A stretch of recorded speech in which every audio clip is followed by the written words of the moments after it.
주한미군. 트럼프 대통령이 뭐라고 말했냐면 우리가 사용하는 군사기지의 소유권을 한국으로서 넘겨받고 싶다. 107억 달러 중에 90에서 95%를 우리가 냈습니다. 한미 주둔군 지휘협정 소파에 따라서 우리는 임대료를 받지 않습니다. 공짜로 쓰게 해준다고요. 그리고 그 관리비까지 우리가 내고 있습니다. 트럼프 대통령이 한 말은 팩트체크로 하나도 맞지 않습니다.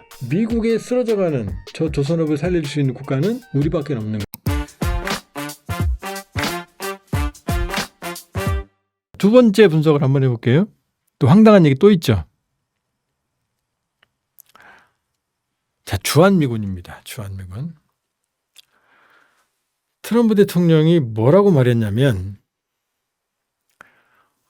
우리가 사용하는 군사기지의 소유권을 한국으로서 넘겨받고 싶다. 여기서 말하는 큰 군사기지는요. 캠프 험프리스를 말합니다. 평택에 있는. 얼마나 크냐고요? 420만 평입니다. 420만 평. 야, 우리 땅을 420만 평을 미군이 초호화판으로 만들어 쓰고 있습니다. 물론 우리에게 안보적 도움을 주니까 그럴 수 있죠. 자, 우리가 사용하는 큰 군사기지의 소유권. 그 소유권은 한국에 있거든요. 이걸 넘겨받고 싶대요. 그럼 우리나라 땅 420만 평을 미국이 가지게 되는 거거든요. 주권 침해죠. 주권 침해죠. 그리고 또 그 다음 말을 볼까요? 임대 계약을 해지하고 대규모 군사기지가 있는 땅의 소유권을 얻을 수 있는지 알아보고 싶다. 네, 알아보세요. 네, 알아보세요. 자, 우리는 그 부지를 짓는데 막대한 자금을 투자했다. 한국도 일정 부분 기여했다. 자, 이 얘기 듣고 이 얘기 듣고 또 저는 또 잠 못 자고 또 망치 또 한 번 맞았어요. 뭐라고? 우리 땅을 가진다고? 캠프홈으로 420만 평을? 임대 계약을 해지한다고? 그리고 임대를 안 하고 소유권을 얻을 수 있는지 알아보고 싶다고? 땅 산다는 얘기는 아니겠죠? 부동산 업자니까. 그냥 거저먹겠다 이런 얘기로 전 들렸거든요. 충분히 그럴 뿐이니까. 자, 잘 보세요. 임대 계약을 해지하고 대규모 군사기지가 있는 땅의 소유권을 얻을 수 있는지 알아보고 싶다. 우리는 그 부지를 이제 막대한 자금을 투자했다. 한국도 일정 부분 기여했다. 자, 세 번째부터 말씀드려볼 거예요. 우리는 그 부지를 짓는데 막대한 자금을 투자했다. 107억 달러 들었습니다. 캠프 험프를 짓는데 107억 달러. 자, 뭐라고 말했죠? 우리는 그 부지를 짓는데 막대한 자금을 투자했다. 한국도 일정 부분 기여했다. 지들이 다 내고 한국은 조금 낸 것 같죠? 107억 달러 중에 90에서 95%를 우리가 냈습니다. 우리가 냈다고요? 미국은 거의 안 냈어요. 자, 팩트 체크합니다. 예, 조한범TV. 캠프홈을 짓는데 건축비는 대부분 우리가 냈습니다. 이거 아닙니다. 자, 임대 계약을 해지한다. 그럼 이 얘기는 무슨 얘기죠? 캠프홈프리스 기지를 우리 돈으로 져주고 자, 주한미군한테 임대료를 받고 있다 이 얘기잖아요. 아닙니다. 자, 지금 주한미군과 관계된 중요한 한미 합의는 세 가지입니다. 한미 상호 방위 조약. 자, 뭐라고요? 제목이 상호 방위 조약입니다. 1953년 휴전협정 하면서 이승만 정권이 불안하니까 한미 상호 방위 조약을 체결했습니다. 사실 이승만 정권에 대한 평가가 많이 있지만 이 한미 상호 방위 조약은 한국 안보에 결정적인 기여를 한 건 사실입니다. 자, 한미 상호 방위 조약이라는 이 한미 동맹이 탄생하는 우산 밑에 이제 부속 의정서 같은 걸로 소파 한미 주둔군 지휘협정이 있고 지금 주한미군 주둔 분담금 있죠? 이것 때문입니다. SMA 방위비 분담 특별협정 요 두 가지로 자, 그럼 주둔군 지휘는 어떻게 할 거야? 자, 주한미군이 주둔하는데 방위비 분담 어떻게 할 거야? 이게 두 가지거든요. 자, 한미 상호 방위 조약에 따라서 한국은 주한미군의 한반도 주둔을 허락하고 사용할 수 있는 토지를 제공한다가 여기에 근거하고 있어요. 한미 상호 방위 조약에. 자, 아까 뭐라고 그랬죠? 트럼프 대통령이 임대 계약을 깨고 싶다 그랬죠? 우리가 임대를 받고 있다는 얘기잖아요. 자, 한미 주둔군 지휘 협정 소파에 따라서 우리는 임대료를 받지 않습니다. 임대료 안 받는다고요. 임대 계약 없다고요. 공짜로 쓰게 해준다고요. 그리고 그 관리비까지 우리가 내고 있습니다. 어떻게 돼요? 그러니까 다시 가볼까요? 임대 계약을 해지하고 계약이 없는데 무슨 계약을 해지해요? 임대료 받은 적이 없는데. 그리고 그 부지를 짓는데 막대한 적 우리가 냈어요? 임대 계약 없어요. 공짜로 쓰고 있어요. 자, 소유권 얻고 싶다. 한미 상호 방위 조약에 따르면 사용권을 주는 거지 이 소유권을 주는 게 아닙니다. 그러니까 트럼프 대통령이 한 말은 다 틀리죠. 지금 다 틀리죠. 만일에 한미 상호 방위 조약, 그러니까 소유권을 얻고 싶으면 한미 상호 방위 조약을 통째로 개정을 해야 돼요. 근데 한미 상호 방위 조약은 아직도 불평등 요소가 많이 들어 있습니다. 이참에 한미 상호 방위 조약을 개정을 해서 불평등 부분을 개정하고 그다음에 땅 가지고 싶다 그랬으니까 그럼 거둬줄 수는 없잖아요. 그럼 팔면 되죠. 미군한테. 사가 할인해 줄게. 이제 임대 안 받을 임대 안 할 테니까 사가 그러면 되는 거예요. 제가 조금 약간 빈정거리면서 말씀드렸는데 트럼프 대통령 한 말은 팩트 체크로 하나도 맞지 않습니다. 하나도. 따라서 제가 보기에는 트럼프 대통령이 이 말을 한 이유는 여기에서 임대 계약을 해지하고 소유권을 아마 이렇게 생각했던 것 같아요. 트럼프 대통령이 캠퍼블에서 간 적이 있거든요. 너무 좋거든요. 전 세계 최고 럭셔리의 기지거든요. 주한미군이 거기 한번 가보고 거기 한번 살아보고 싶다는 해외 원정군들이 많다는 소문까지 돌고 있거든요. 그러니까 트럼프 대통령은 그렇게 생각했던 것 같아요. 이 어마어마한 땅, 이 어마어마한 거 우리가 임대료 내는 거 아닌데 너무 아까운 거 아니야? 그러니까 지금 주한미군 주둔 분담금 생각을 하면서 이 임대료를 안 내고 싶다고 착각을 했던 것 같아요. 그러니까 이 소유권을 얻는지 알아보고 싶다. 그럼 또 안 내니까요. 안 내니까. 산다면 산다고 말했겠죠. 그냥 거저 얻는다는 얘기였겠죠. 따라서 이 부분은 트럼프 대통령이 사실관계 확인이 안 된 상태에서 발언을 한 거다. 자, 정리를 해보겠습니다. 한미정상회담 앞부분 두 개는 주한미군 소유권 문제는 해프닝이다. 그 다음에 한밤의 SNS, 괴기스러웠던 SNS. 지금도 좀 소름 돋아요. 사실은 저는. 그거는 트럼프 대통령의 전형적인 상대 기선을 제압하는 수법, 협상법. 또 하나는 본인에게 관심을 집중시키는 리얼리티 쇼다 이렇게 볼 수가 있습니다. 저는 그렇게 판단합니다.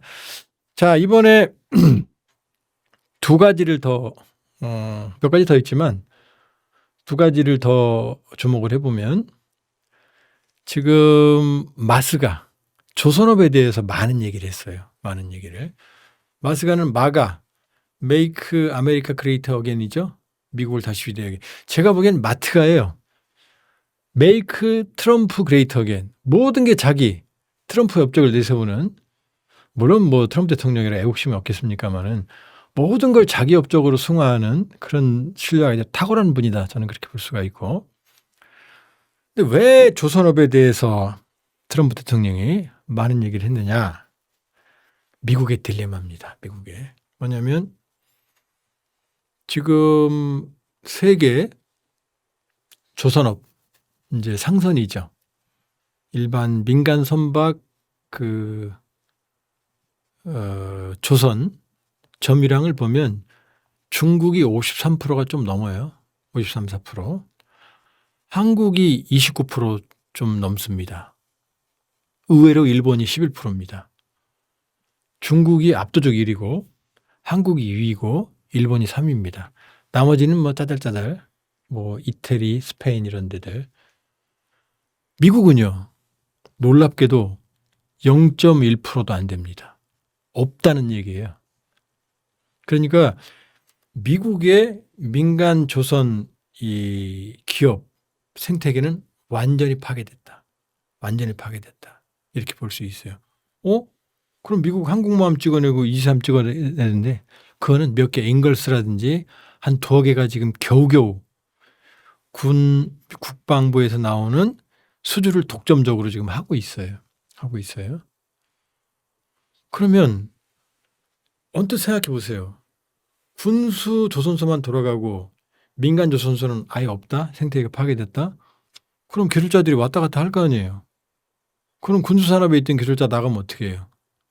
민간 부분이 방대하게 조선업이 생태계를 이루어야 새로 교육도 하고 훈련도 하고 이동도 하고 기술도 개발되고 민간 쪽의 기술이 군수산업 쪽으로 군수조선으로 군수조선의 기술이 민수 쪽으로 넘어올 거 아니겠어요. 이렇게.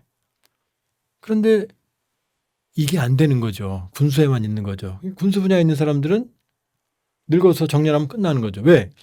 민간 분야가 없기 때문에 숙련공 교육, 훈련, 그다음에 여러 가지 인프라 이런 게 다 파괴돼 버렸거든요. 그럼 어떤 일이 벌어져요? 어떤 일이?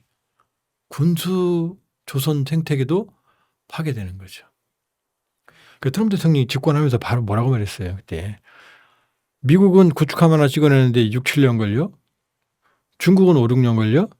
한국은 2, 3년 걸려? 이렇게 말했어요. 이렇게 말했어요.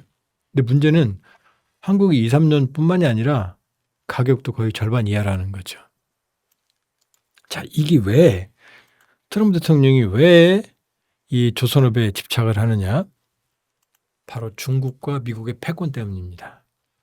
과거에 뭐 몽골 기병이나 이런 때는 뭐 지상에서만 땀만 잘하면 되죠. 그러나 해상 무역이 커지고 결국 지금도 거의 대부분의 교역이 해상 물동량이에요. 비행기로는 거의 안 가요. 육상 해상 물동량이 압도적으로 많아요. 그러니까 세계를 제패하기 위해서는 해양 패권을 제패해야 됩니다. 그게 해가 지지 않는 나라 영국, 스페인 무적함대, 네덜란드 다 해양을 제패하는 해군력을 가지고 있던 나라들이잖아요. 자, 지금 세계 1위 해군력은 누구? 독보적으로 미국이죠. 자, 미국입니다. 따라올 수가 없어요. 그런데 문제는 지금 제가 말씀드렸잖아요. 미국의 조선 생태계가 파괴됐다고. 그러면 신조함을 찍어내는 시간과 돈이 무한정 늘어납니다. 무한정. 지금 중국이 올 상반기 기준으로 주요 해군 함정이 370척 플러스 알파거든요. 막 찍어내요. 붕어빵처럼. 미국은 못 찍어내요.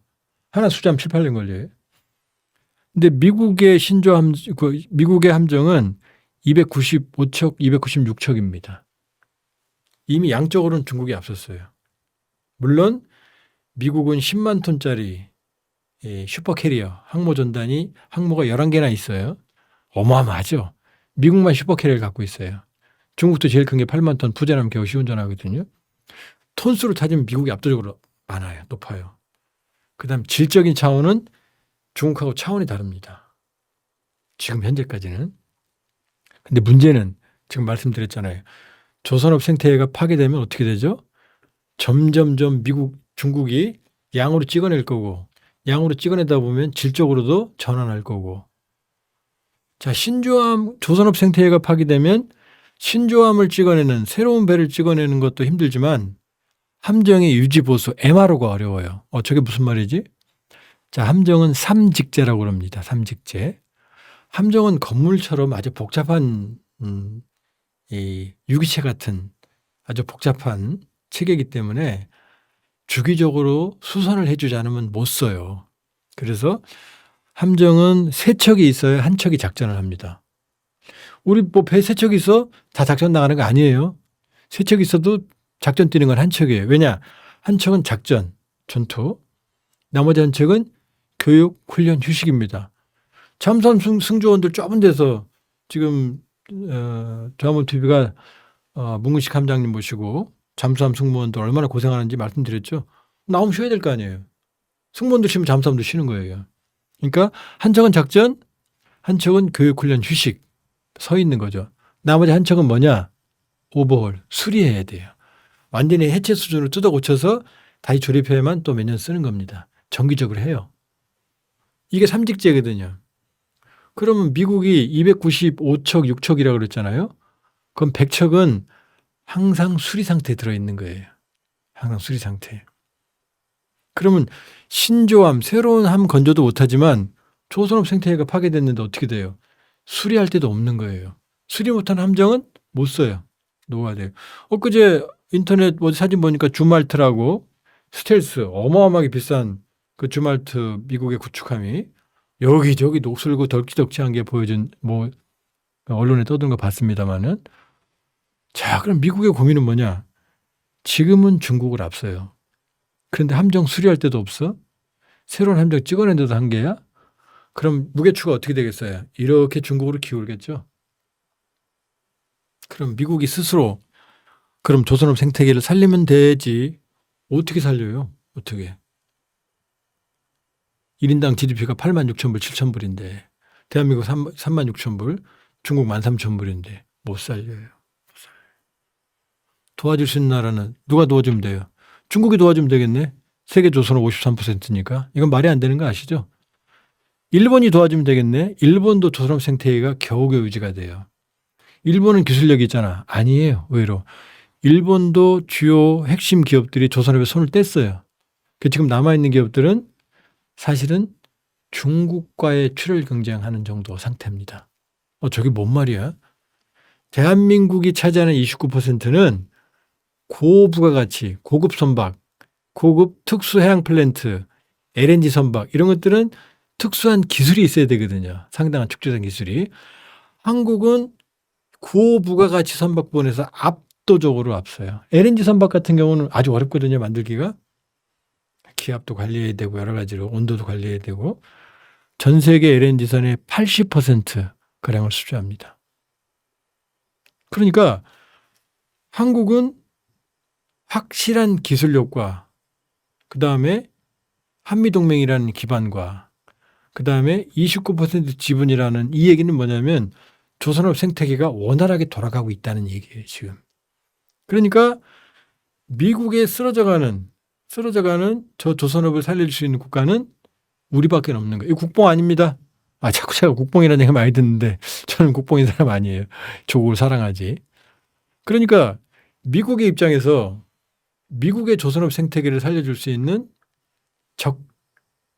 적장자는 우리밖에 없는 거예요. 그러니까 미국의 이 조선업 생태계는 아주 절박하고 해양 패권에서 중국한테 밀리면 끝나는 거거든요. 이거를 유지하기 위해서는 우리가 아주 중요한 겁니다. 와서 교육, 훈련, 생태계까지 모두 만들어줄 수 있다라고 패키지를 내민 거예요, 지금. 그러면 미국으로서는 헬렐레 할 수밖에 없는 거죠. 그러니까 이재명 대통령의 미국에서의 마지막 행선지가 어디예요? 하나오션이 인수한 필리조선소를 갑니다. 그런데 여기에 벤스 부통령이 따라가요. 트럼프 대통령이 따라가면 되지. 트럼프 대통령이 따라가면 제일 좋겠죠. 그러나 벤스 부통령이 간다는 건 그만큼 이 조선에 대한 미국의 관심이 크다는 걸 의미하는 거예요. 그러니까 우리가 조선이 무슨 경쟁 아닙니다. 아닙니다. 이거는 트럼프 대통령이 외국 정상들 괴롭힐 때 쓰는 말이 있어요. 너 카드 없지? 그게 뭐냐? 젤렌스키한테 그랬잖아요. 불러놓고 나서. 너 카드 없잖아. 근데 왜 목소리가 커? 우린 카드가 있는 거예요. 카드가. 그래서 3,500억 달러 투자를 하기로 했는데 그중에 1,500억 달러를 조선 쪽에 딱 특화시켜 놓은 겁니다. 그러니까 일본은 4,500억 달러죠. 거기는 아직 벼 있어요. 뭘 할지. 근데 우리는 1,500억 달러라는 게 조선에 딱 찍혀 있는 거예요. 그러니까 불확실성이 더 작죠. 2,000억 달러만 있으니까. 그런 면에서 본다 그러면은 마스가 메이크 아메리카 쉽빌딩 조선 그레이터게는 사실은 그냥 우리가 국뽕이나 현학적인 말로 미국을 달래는 그게 아니다. 미국의 절박함, 해양 패권을 유지하기 위해서는 우리 손을 반드시 잡아야 되는. 자, 그게 세 번째였고요.